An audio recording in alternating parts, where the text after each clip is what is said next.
Hey everyone, and welcome back to the XRCC YouTube channel.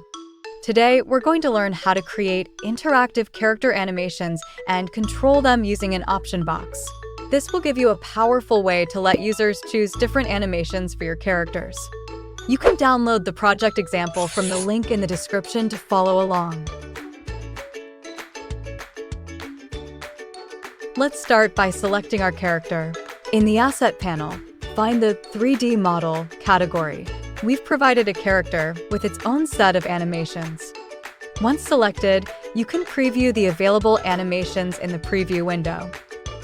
This character has 9 animations, ranging from walking and running to jumping and idle poses. Take a moment to familiarize yourself with them. Now, drag and drop the chosen 3D model into the workspace. Use the transform tools to position and scale your character as desired. Make sure it fits nicely within your scene. Our robot is 1.8 meters in height.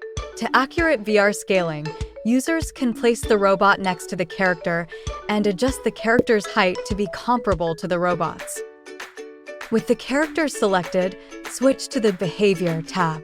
Here, we'll define the actions that will trigger our animations. Let's create 3 actions: walk, run, and jump. Right-click in the Behavior Editor and select New Action for each one. Double-click the Walk action to open its behavior action. From the 3D Model section of the library, drag the Play Animation block onto the canvas.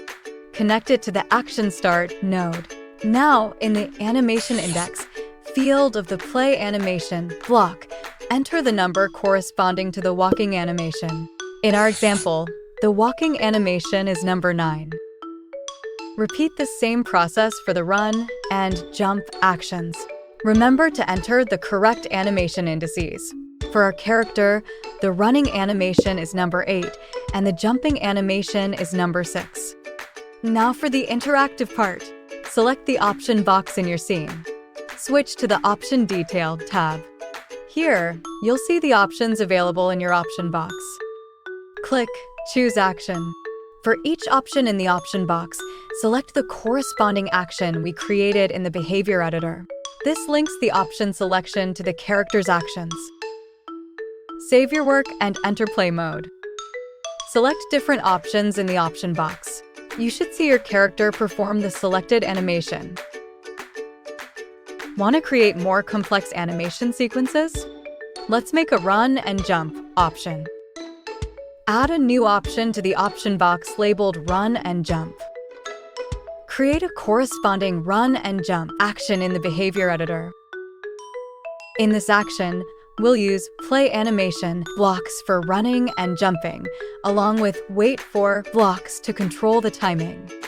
For example, play the running animation, Index 8, wait for 2 seconds, then play the jumping animation, Index 6. You can chain multiple animations together this way. And that's how you create interactive character animations with option boxes in XRCC. Experiment with different animation combinations and controller inputs to bring your characters to life. Don't forget to like, share, and subscribe for more XRCC tutorials. Let us know in the comments what you'd like to see next. Your creativity your way. See you in the next video.